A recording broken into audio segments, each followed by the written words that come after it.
message de Dieu en premier. Dimanche dernier, euh, on a vu Dieu en premier dans mes projets. Et toute la semaine, j'étais allé sur autre chose et toute la semaine, J'étais travaillé sur les projets. Cette pensée que non, c'est pas terminé. C'est pas terminé. C'est pas fini. Ah, bon, ça partait pas. Et donc, deuxième partie. En fait, Dieu dans mes projets. Seconde partie. Parce que effectivement, Dieu a encore des choses à nous dire concernant ça. Dieu dans mes projets. Euh, la fois dernière, je disais, par exemple, qu'il est dit donc recommande à l'Éternel tes œuvres et tes projets réussiront ou se réaliseront dans une autre version. Recommande à l'Éternel tes œuvres. Donc on a vu qu'en hébreu ça veut dire faire rouler. Il y a plusieurs qui n'étaient pas là dimanche dernier. Donc le mot en hébreu c'est faire rouler. C'est-à-dire c'est comme si tu avais une pierre et que tu la faisais rouler et du coup et que tu l'as confié à Dieu, parce qu'il y a une autre traduction qui dit confie à l'Éternel tes œuvres. Donc, et tu viens confier ça à Dieu et tes projets se réaliseront ou réussiront.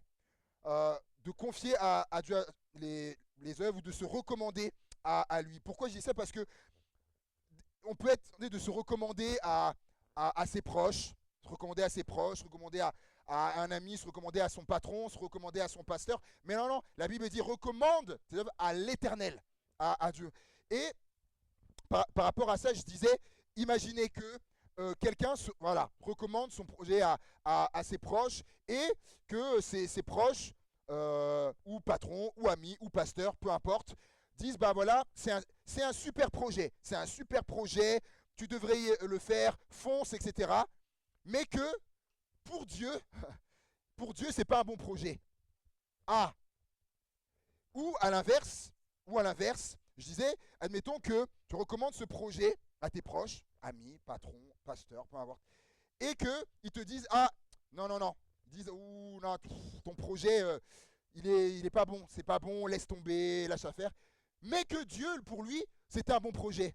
Ah, et je disais que, donc j'ai dit ça, et j'ai repensé à ça, et je me disais, ça se trouve, dans un des deux cas, donc ça peut être le cas, les gens disent un beau projet, mais pour Dieu, c'en est pas un, ou à l'inverse, ils te disent, ouais, non, non, c'est pas un bon, mais Dieu dit c'est bon, mais aussi, il peut arriver que ce qu'ils disent, c'est un bon projet, et que Dieu aussi dise, c'est un bon projet. Ou qu'ils disent, c'est pas mon projet, et que Dieu dise, effectivement, c'est pas mon projet. Mais du coup, comment savoir? C'est pour ça qu'il faut se recommander, parce que les hommes, ils sont faillibles. On est sujet à l'erreur, les hommes. Or, Dieu, non. Vous voyez, c'est pour ça qu'il faut recommander à l'Éternel. Pourquoi? Parce que du coup, c'est une garantie. C'est la garantie des choses. Ensuite, j'ai repensé à ça euh, en lisant Ésaïe 30, verset 1er, les diapos, s'il te plaît, merci, où il est dit, malheur, ça m'a fait penser à ça, c'est ma femme qui avait lu ça dans sa lecture là quotidienne, malheur aux enfants rebelles qui forment des projets en me tenant à l'écart, déclare l'Éternel, et qui conclut des alliances sans se laisser inspirer par moi. Tiens, tiens, ça revient, hein. Qui conclut des alliances sans se laisser inspirer par moi, accumulant ainsi péché sur péché. Ils descendent en Égypte sans me demander mon avis. Traduction, parole de vie. Le Seigneur déclare, quel malheur pour vous, enfants désobéissants. Vous faites des projets qui ne viennent pas de moi. Vous passez des accords contraires à ce que je veux. Vous ajoutez une faute à l'autre. Vous vous mettez en route pour l'Égypte, mais vous ne m'avez pas demandé mon avis. Waouh, le Seigneur, comment il parle. Et je disais, mais Dieu s'étonne qu'il fasse, donc lorsqu'il parlait là à Israël, Dieu s'étonnait qu'ils fassent leur projet sans le consulter, sans lui demander son avis. Et Dieu s'attend à ce qu'on le consulte, avant de lancer un projet, ce qu'on vienne le trouver, à ce qu'on lui demande son avis. On a vu ça dimanche dernier. Parce qu'après, quand le projet s'effondre, par exemple, et on dit, oh mais Seigneur, oh ça c'est bon, mais Seigneur, pourquoi ça n'a pas marché? Pourquoi ça n'a pas marché? Et là, Dieu pourrait nous dire, mais mon enfant, tu m'as consulté avant? Tu m'as demandé avant mon avis? Et là, on est là. Ah. Et ce que je pensais par rapport à ça, Dieu dit, est-ce que tu m'as demandé ce que j'en pensais? Dieu aurait pu dire, mais tu m'aurais dit, mais je t'aurais dit, ne fais pas ça. ne t'engage pas ou etc. Mais comme tu as fait sans moi, voilà. Et il y a tout un tas de réflexions qui viennent comme ça. Tu t'es pas recommandé à moi, ton projet, tu ne me l'as pas confié, etc. Euh, j'ai donné aussi l'exemple de deux chrétiens qui avaient eu le projet de monter une affaire dans les voitures et ils se sont précipités, ils n'ont voilà, pas recommandé ça à Dieu et ça s'est cassé la figure. Et même, comme je le disais, la relation avait été entachée. L'un d'eux même a dû fuir dans son pays à cause de menaces qu'il avait reçues. Bref, une catastrophe, le projet. Euh, et j'ai repensé à ça et je me disais, un projet qui tourne mal, vous savez, c'est pas nécessairement que Dieu n'était pas dans le projet. C'est pas nécessairement que Dieu n'était pas dans le projet. Parce qu'il peut y avoir un projet qui vient de Dieu, ça peut, mais ça peut être un projet par la suite, un projet que j'ai mal géré. Je m'explique. J'ai pensé à des gens que je connais, c'est dans ma famille, c'est dans ma famille. Pas mes frères et sœurs ou quoi, mais c'est dans la famille élargie. Exemple où des frères, c'est des frères de sang, ils ont monté leur société. Ils ont eu ce projet, ils ont monté la société. Et puis ça a pris, etc. Les contrats sont arrivés, etc. Et de plus en plus, l'argent rentrait. À un moment donné, même beaucoup, beaucoup d'argent qui arrivait. Et à un moment donné, comment dirais-je, ils ont, avec ça, il y a eu une mauvaise gestion de l'argent. Ceux qui sont dans les affaires savent que le chiffre d'affaires et le bénéfice, c'est pas la même chose. Ils ont tout mélangé, ils ont commencé à utiliser voilà, notamment l'argent n'importe comment. Et, euh, et ça s'est mal fini, ça s'est mal fini. Je vais pas aller plus loin, mais ça s'est mal fini. C'était pas forcément que c'était pas de Dieu, mais il y a aussi après ce que je fais du projet. Comment les responsabilités, comment je gère le projet. Parce que, vous savez, ça se passe pas toujours mal, hein. Non, il y a des projets aussi de Dieu. Parce que autant, regardez, autant il est dit malheur aux enfants rebelles, c'est ce que je viens de donner dans les exemples là. Rebelles qui forment des projets en me tenant à l'écart et qui conduisent des alliances. Ou quel malheur pour vos enfants désobéissants, vous faites des projets qui ne viennent pas de moi, mais à l'inverse. Non, restez sur celui-là, s'il te plaît. Euh, mais à l'inverse, c'est, on peut le dire, bonheur. À l'inverse, bonheur aux enfants obéissants qui forment des projets en m'incluant, etc. Ou, euh, ou, ou à l'inverse aussi, attends, je vais le reprendre sur le mien. J'aimerais mettre la, voilà. Ou, je pense à l'inverse, mais bonheur pour vous, enfants obéissants, vous faites des projets, voilà, des projets qui viennent de moi, etc.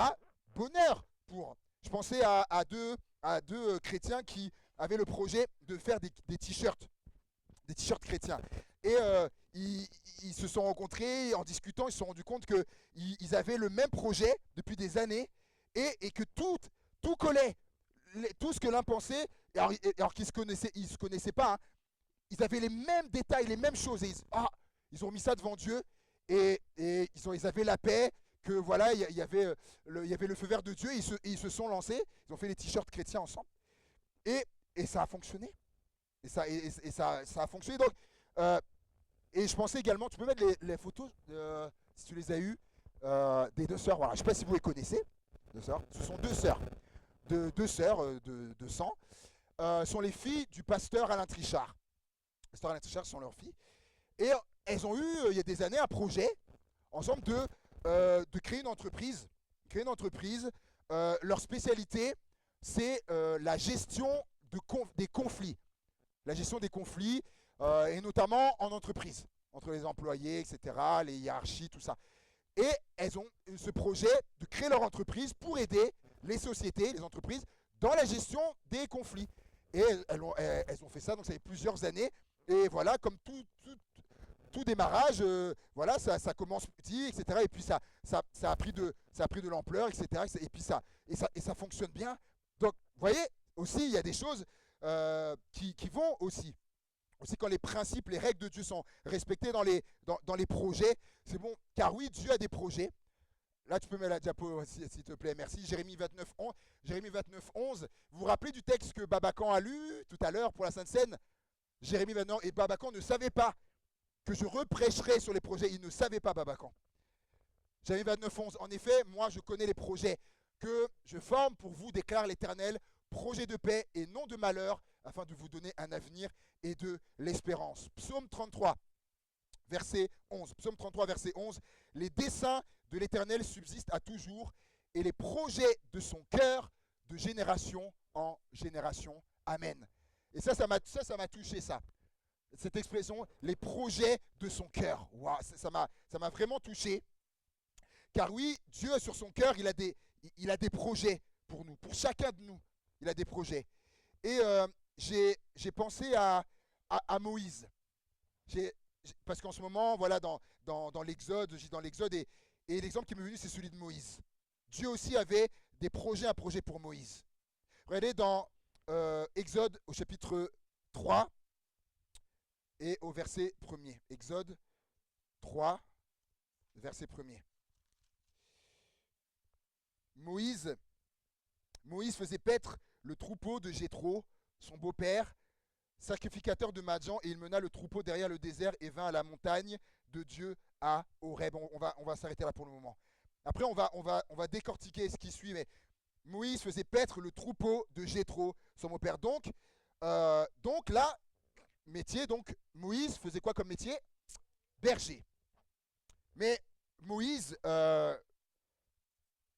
c'était pas son projet à la base à Moïse. Son projet à la base, c'était on le lit dans Acte 7, 23.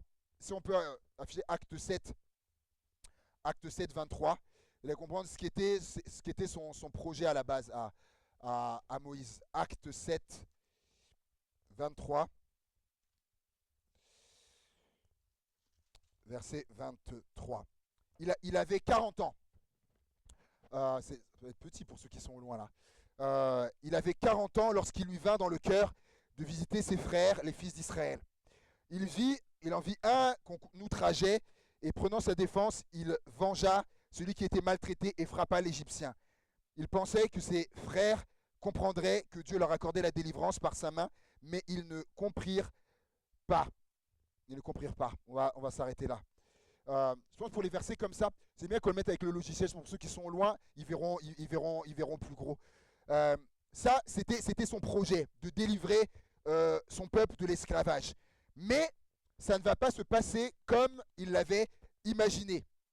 Peut-être ça vous est déjà arrivé, vous aviez un projet et ça n'a pas tourné comme vous l'aviez dans la tête.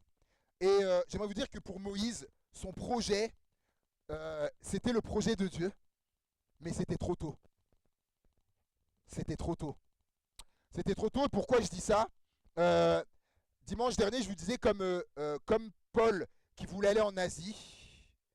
Il avait le projet de l'Asie. C'était dans les projets de Dieu, mais c'était pour plus tard. Et c'est ce qui se passe pour Moïse. C'était le projet de Dieu de délivrer son peuple, mais c'était pour plus tard. Là, lorsqu'il avait 40 ans, il voulait délivrer son peuple. Première chose, le peuple n'était pas prêt à ça. Première chose, le peuple, lui, il n'était pas prêt. Et lui-même, Moïse, n'était pas prêt. Pourquoi je dis ça? Moïse, regardez ce qu'il avait. Moïse, il a voulu délivrer le peuple. Et qu'est-ce qu'il a fait en commettant un meurtre? Moïse, c'était quelqu'un de très violent.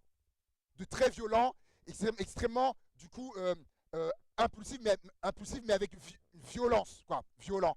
Et ce qui se passe, c'est que, imaginez, hein, on règle pas les choses. On règle pas les choses en tuant les gens. Sinon, ça va être compliqué. Donc, imaginez Moïse, à la tête du peuple. Ce Moïse-là, de 40 ans, à la tête du peuple. Imaginez, il sort le peuple de l'esclavage et, admettons, un Hébreu vient et vient lui tenir tête. Comme d'ailleurs ça arrivera plus tard lorsqu'il aura 80 ans passés. Il va lui tenir tête. Imaginez que Moïse règle son compte en tuant l'Hébreu. Ben oui, parce que s'il avait fait une fois, il aurait pu le refaire encore. Et en fait, ce qu'il faut comprendre, c'est que, imaginez, après, Ben, lorsque dans le peuple d'Israël qui était, on pense, environ 2 millions, 600 000 hommes, mais c'est juste les femmes, hein. Pardon, les hommes sans compter les femmes et les enfants, on pense environ 2 millions de personnes. Imaginez que les gens règlent leur compte en se tuant. Ah mais non, mais attends, mais t'as tué? Non mais, bah attendez, Moïse il fait la même chose. Euh,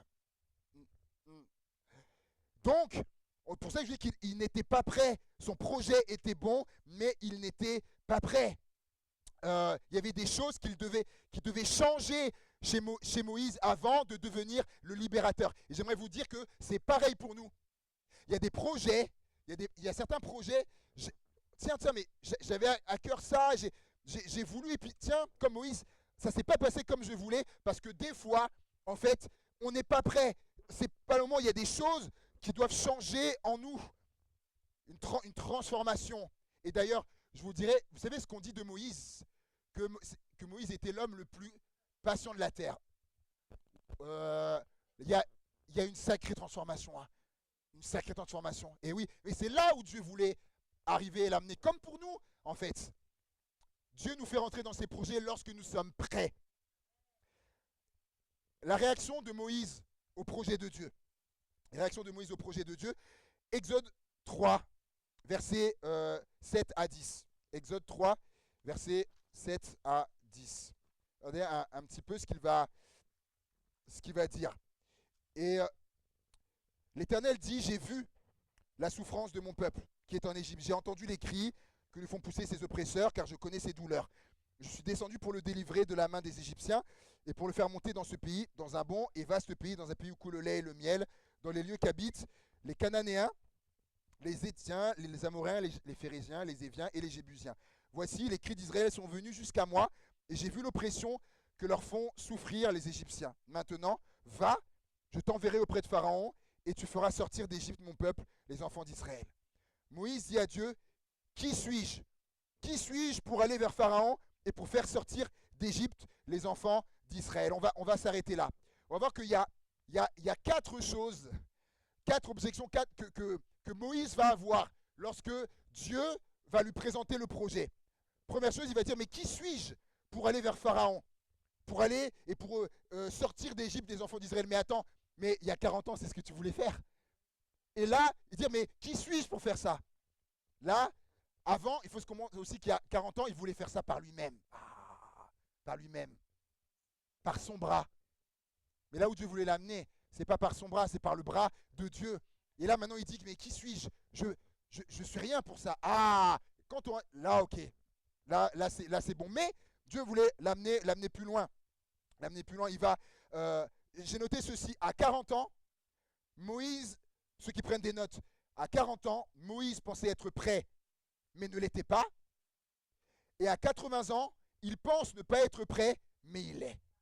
Je répète, à 40 ans, Moïse pensait être prêt, mais ne l'était pas. Et à 80 ans, il pense ne pas être prêt, mais il l'est. Et il l'est. Et réponse de Dieu, Dieu va le rassurer, il va lui dire, je serai avec toi, etc. Et verset 21, 22, je ferai même trouver grâce à ce peuple. Il essaie de le rassurer aux yeux des Égyptiens. Et quand vous partirez, vous ne partirez pas à vide. Chaque femme demandera à sa voisine et à celle qui demeure dans sa maison des vases d'argent, des vases d'or, des vêtements que vous mettrez sur vous, sur vos fils et vos filles, et vous dépouillerez les Égyptiens. Mais la suite, Moïse répondit, voici, ils ne me croiront pas, et ils n'écouteront pas ma voix, mais ils diront, l'Éternel ne t'est pas apparu. Ça, c'est la deuxième chose. Et on voit que il a un doute avec lui-même par rapport au projet de Dieu. Et au verset 10, chapitre 4, verset 10, il va dire, Moïse dit à l'Éternel, ah Seigneur, je ne suis pas un homme qui ait la parole facile. Et ce n'est dit d'hier, dit avant-hier, ni même depuis que tu parles à ton serviteur, car j'ai la bouche et la langue embarrassées. En fait, on pense que Moïse bégayait. C'est un handicap qui n'est pas évident, hein, à porter, le bégaiement. Et il dit, j'ai pas la parole facile, j'ai la bouche, la langue embarrassée. Et là, il met en avant ses complexes par rapport au projet de Dieu. C'est complexe. Mais Dieu va lui dire, verset 12, je serai avec ta bouche et je t'enseignerai. Dieu, Dieu connaît nos difficultés. Il connaît. Et au verset 13, Exode 4, verset 13, Moïse dit, ah Seigneur, envoie qui tu voudras. Ceux qui sont loin, vous voyez quelque chose? Ouais, ouais. C'est vraiment si on peut les mettre, cette partie-là, tu sais, dans la partie de classique, s'il te plaît. Et, ah Seigneur, envoie qui tu voudras. Il dit non, pas moi, envoie qui tu voudras. Et là, par contre, regardez la réaction de Dieu. Hein. Verset 14, alors la colère de l'Éternel s'enflamma. Ah, là, Dieu, il n'est pas content. Dieu, il n'est pas content. Quand Moïse il dit, n'y a-t-il pas ton frère Aaron, le Lévite? Je sais qu'il parlera facilement. Le voici lui-même qui vient au-devant de toi. Et quand il te verra, il se réjouira dans son cœur. Tu lui parleras, tu mettras les paroles dans sa bouche, et moi je serai avec ta bouche et avec sa bouche. Je vous enseignerai ce que vous aurez à dire. Il parlera pour toi au peuple. Il te servira de bouche, et tu tiendras pour lui la place de Dieu. Prends dans ta main cette verge avec laquelle tu feras des signes. Amen. Et à partir de ce moment-là, quand Dieu va lui dire ça, là, ça va être OK pour Moïse. Il va dire OK, d'accord. OK, j'y vais. Le projet, d'accord, j'y vais. Et vous savez, on ne peut pas jeter la pierre sur Moïse. Euh, on peut pas jeter la pierre parce que moi-même, je l'ai vécu. Moi-même, j'ai vécu, en fait, cela. C'est-à-dire que quand je vous ai dit la semaine dernière, ceux qui n'étaient pas là, quand Dieu m'a appelé pour le ministère, au départ, ce que je ne vous ai pas dit, c'est qu'au départ, j'ai dit non. J'ai dit non à Dieu. Parce que moi, mon projet à la base, comme je dis, c'était, je voulais être dessinateur pour les films d'animation. Et lorsque j'ai échoué au concours d'entrée donc de l'école, ce qu'on appelle l'école des Gobelins à Paris, qui forment ceux qui vont travailler après chez Disney, Pixar, DreamWorks et tout ça. Certains ont vu le film Joseph, Prince d'Égypte, par exemple, c'est DreamWorks qui a fait ce film. Et, euh, et vraiment, lorsque j'ai échoué, j'étais dans un état où il y a ce verset dans Job 17, qui m'est revenu. On va pouvoir le même dans Job 17, verset 11, qui dit, mes projets sont anéantis. Mes projets sont anéantis. Les projets que remplissait mon cœur. J'étais comme ça. Si vous voulez imaginer dans quel état j'étais comme ça. Les jours sont anéantis, sont passés, mes projets sont anéantis. Les projets qui remplissaient mon cœur. Parce que pour moi, oui, avec ça, du coup, c'était le projet de mon cœur. Le dessin, l'animation, c'était le projet de mon cœur. Mais le projet de son cœur à Dieu, c'était que je sois pasteur. Et des fois, il y a confrontation. Et ce fut mon cas. Comme j'ai dit, au départ, j'ai dit non à Dieu. J'ai dit non. Ministère pastoral, j'ai dit je ne veux pas. Parce que son projet était venu chambouler les miens. Et parce que voilà, j'avais ce projet. Et vous savez, comment Dieu va s'y prendre? Comme pour Moïse, et ça m'a rappelé moi, je me suis dit, oh là là, comment Dieu va s'y prendre pour m'attirer dans son projet. C'est que quand ça s'est arrivé, cette missionnaire qui m'a dit que Dieu t'appelle à son service, j'étais pas dans mon église. Et donc, les semaines qui ont suivi, je suis dans mon église et puis je vais au culte. Et là, oh là là, il y a un don spirituel qui est donné et qui dit Dieu t'appelle à le servir. Oh là là, et moi j'étais là sur ma chaise. Je dis mais c'est quoi ça encore? Oh là là, c'était ça me poursuit. Et puis et la sœur qui a donné le don, en fait, je pense qu'elle avait eu aussi la pensée de qui c'était. Elle vient me voir, je ne sais pas si le même jour ou un autre, je ne sais plus. Elle vient me voir un jour, elle me dit, tu sais David, un jour tu vas être pasteur David. Et je lui dis, non, je crois pas.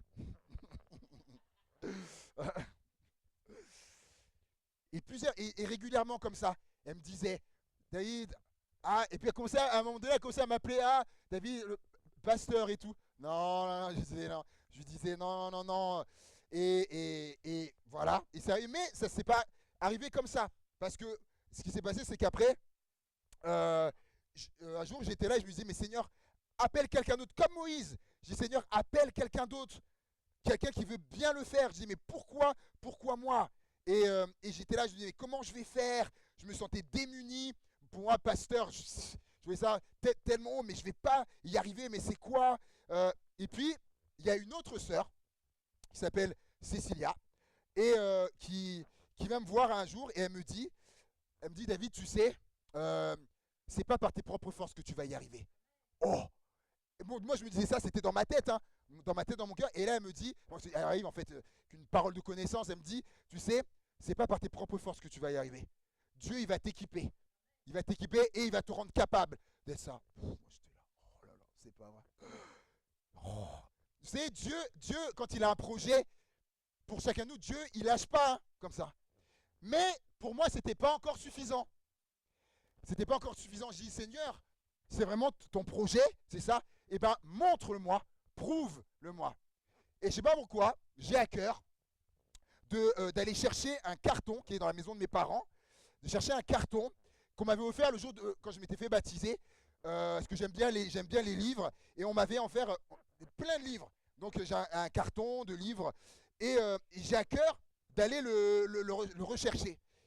Et je cherche partout à la maison, et je retombe dessus. Et là, je, je prends un livre, le premier, hein, premier livre, L'appel de Dieu. Non, je dis non, je dis non, je dis non, non, c'est le hasard, je dis non, non, non, c'est pas.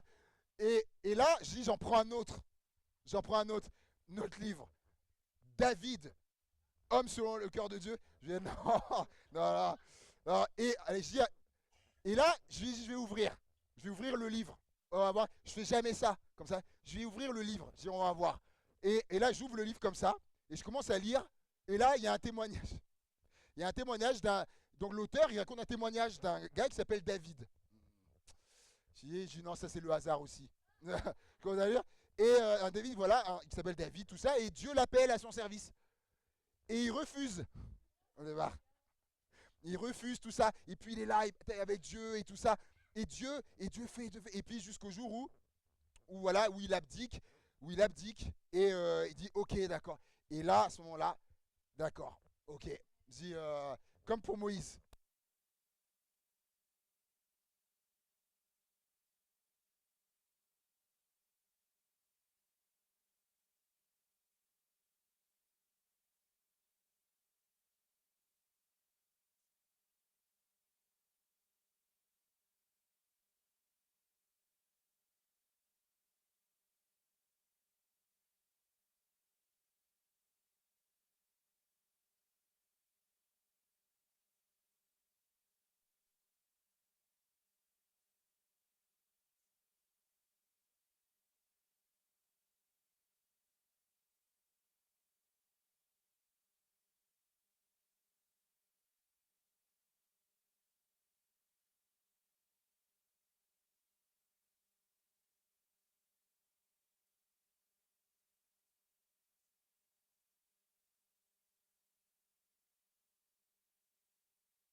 Merci bien.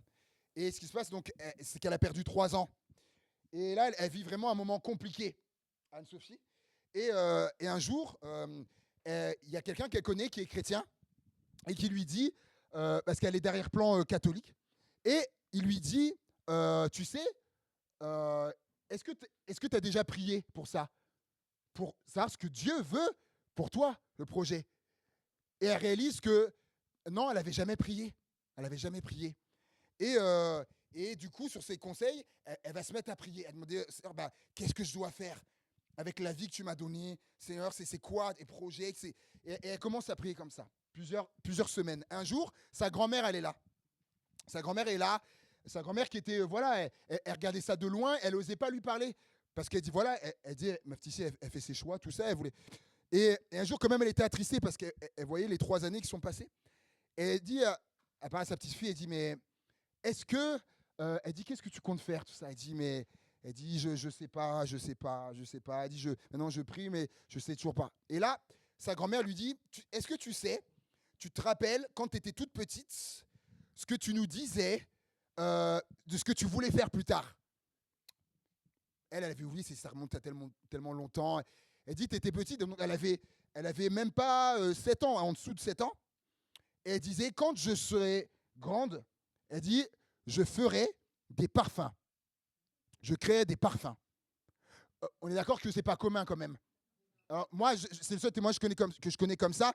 Un enfant qui dit, moi plus tard, je vais faire des parfums. Et sa mamie, elle lui rappelle ça. Elle dit, tu nous disais tout le temps ça, tu feras tu feras des parfums. Et, et ce qui se passe, c'est que ça cogite dans son esprit, ça cogite. Et puis, elle dit, tiens, elle commence à faire des recherches. Comment on fait pour devenir créatrice de parfums? Comment on fait? Les études, les trucs. Elle regarde. Il y avait un concours. Elle se renseigne pour une école. Elle fait le concours. Elle réussit. Elle réussit le concours, elle entre. Et elle passe les années. Elle réussit. Elle réussit. À aujourd'hui, ça doit faire même plus de 10 ans, et aujourd'hui, elle est ce qu'on appelle, on les appelle les nés. Vous savez? Voilà, le nom du métier, c'est né, les nés. Voilà. Tu fais quoi dans la vie? Je suis né. Voilà. Et donc, ça fait plus de 10 ans, là, vraiment, qu'elle est née et elle crée des parfums. Elle crée des parfums et même elle a vraiment, ça s'est développé, même ça a monté, où elle crée des parfums aussi pour des grandes marques là, de luxe. Et Dieu lui a montré le projet. Et des fois, comme pour Ananas avec Saul de Tarse, Dieu des fois peut passer par quelqu'un pour te révéler son projet. C'est pour ça qu'il faut être à l'écoute, sensible et pas être bloqué et buté. Et je termine avec ça, avec cette pensée. Dans Genèse 11, et je conclue avec ça. Genèse 11, verset 1 à 9. Genèse 11, verset 1 à 9. Toute la terre avait une seule langue et les mêmes mots. Comme ils étaient partis de l'Orient, ils trouvèrent une plaine au pays de Shinéar et ils y habitèrent. Ils se dirent l'un à l'autre, allons, faisons des briques et cuisons-les au feu. Et la brique leur servit de pierre et le bitume leur servit de ciment. Ils dirent encore, allons, bâtissons-nous une ville et une tour dont le sommet touche au ciel. Et faisons-nous un nom afin que nous ne soyons pas dispersés sur la face de toute la terre. L'Éternel descendit pour voir la ville. Mais Dieu a été interpellé quand même, jusqu'à descendre pour aller voir la ville et la tour que bâtissaient les fils des hommes. Et l'Éternel dit, voici, ils forment un seul peuple et ont tous une même langue. Et c'est là ce qu'ils ont entrepris. Maintenant, rien ne les empêcherait de faire tout ce qu'ils auraient projeté. Dans le projeté, il y a le mot projet. Notez. Allons, descendons et là confondons leur langage afin qu'ils n'entendent plus la langue les uns des autres. Et l'Éternel les dispersa loin, là sur la face de toute la terre, et ils cessèrent de bâtir la ville. C'est pourquoi on l'appela du nom de Babel, car c'est là que l'Éternel confondit le langage de toute la terre, et c'est de là que l'Éternel les dispersa sur la face de toute la terre. Amen. Donc, je conclue avec cette pensée. Oui, je n'ai pas un cours de projet, mais que si quelqu'un se demandait pourquoi il y a toutes ces langues sur la terre, eh bien la réponse elle est là. La réponse, elle est là. Et c'était un projet dans lequel Dieu n'était pas en premier. C'était l'orgueil. Faisons-nous un nom. Mais Dieu a mis fin au projet. Dieu a anéanti le projet. Donc, si nous parlons plusieurs langues aujourd'hui, c'est parce qu'à la base, donc Dieu a anéanti un projet. Et il y a un psaume, le psaume 33, verset 10, qui parle de ça, que Dieu a anéanti les projets. Je ne sais pas si on va pouvoir le mettre ou pas. Psaume 33, verset 10. Oui, c'est ça. Psaume 33, verset 10. Parce que Job le dit, mais voilà, l'Éternel renverse les desseins des nations et il anéantit les projets des peuples. Donc Dieu peut anéantir des projets. Et là, il a anéanti ce projet parce qu'à la base, on devait tous parler la même langue. Et vous avez déjà pensé à ça, c'est que s'il n'y avait pas eu ce projet de la tour de Babel, on se comprendrait tous sur la face de la terre. Il n'y aurait pas de dictionnaire, de langue, il n'y aurait pas les applis, là, quand tu vas dans un pays, tu parles, hop, et ça traduit automatiquement. C'est génial, hein, c'est vrai, c'est génial, mais il y aurait pas ça, il n'y aurait pas besoin d'apprendre une autre langue. Mais en y réfléchissant, je me disais aussi, mais attendez, il y a peut-être des professeurs de langue parmi nous, ou ailleurs. Je dis, mais tiens, mais il y a des professeurs de langue dont le métier, c'est leur métier aujourd'hui, en fait. Donc, c'était un... Alors, je vous pose la question. Comme aujourd'hui, il y a des professeurs de langue, tout ça, finalement, c'était un bon projet ou c'était pas un bon projet, la Tour de Babel?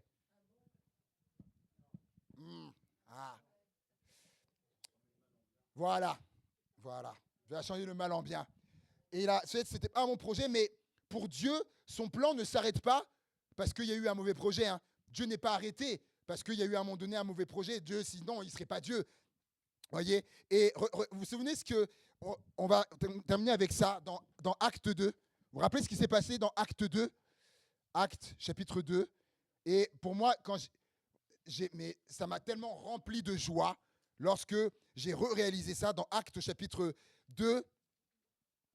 Acte, chapitre 2. Et on va lire à partir même du verset 1er. Le jour de la Pentecôte, ils étaient tous ensemble dans le même lieu. Tout à coup, il vint du ciel un bruit comme celui d'un vent impétueux et il remplit toute la maison où ils étaient assis. Des langues semblables à des langues de feu leur apparurent séparées les unes des autres et se posèrent sur chacun d'eux. Et ils furent tous remplis du Saint-Esprit et se mirent à parler en d'autres quoi? En d'autres quoi? Oh, mes amis, on va voir. En d'autres langues, selon que l'Esprit leur donnait de s'exprimer.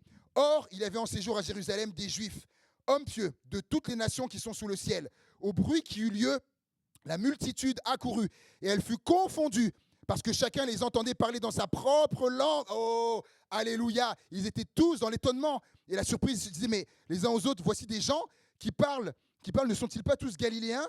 Et comment les entendons-nous parler de notre propre langue à chacun, dans notre langue maternelle? Parthes, Mèdes, Élamites, ceux qui habitent la Mésopotamie, la Judée, la Cappadoce, le Pont, l'Asie, donc il y a même certains qui parlaient des langues asiatiques, la Phrygie, la Pamphylie, l'Égyptien, le territoire de la Libye, voisine de Cyrène, et ceux qui sont venus de Rome, donc il y a du latin, juifs, prosélytes, crétois, arabes. Comment les entendons-nous parler dans nos langues des merveilles de Dieu? Waouh!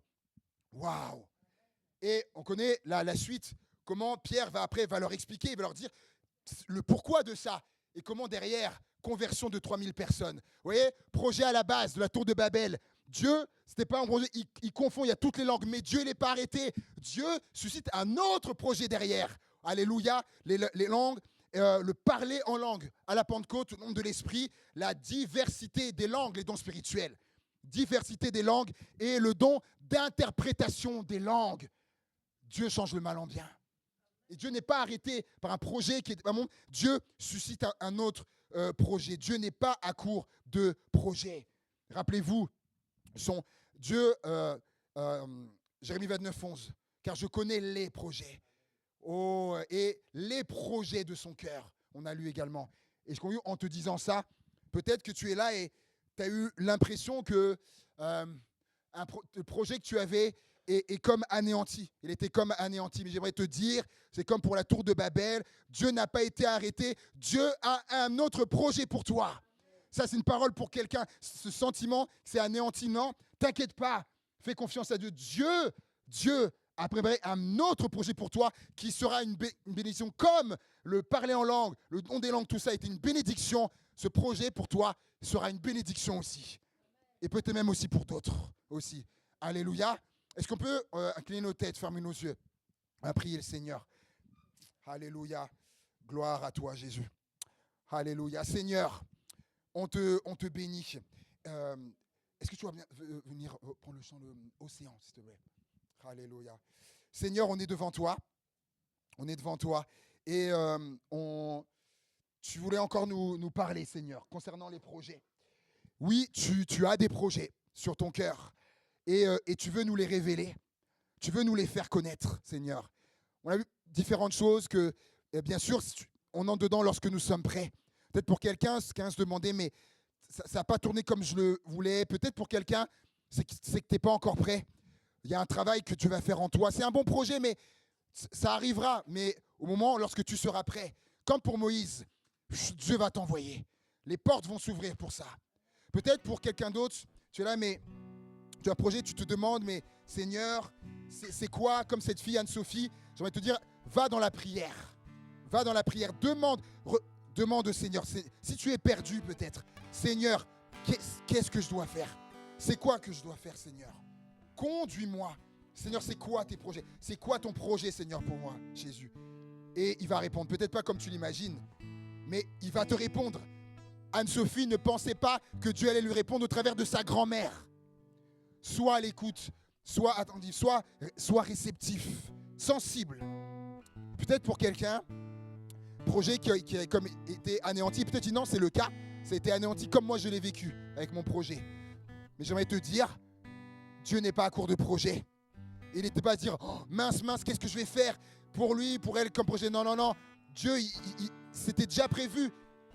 Dieu, il a quelque chose, il a un projet pour toi. Laisse le Saint-Esprit te conduire. Comment on va reprendre ce chant? Je vais laisser le groupe nous entraîner dans ce chant. Et après, je vais revenir vers vous pour une invitation. Une invitation à la prière. Alléluia. Prenons ce chant.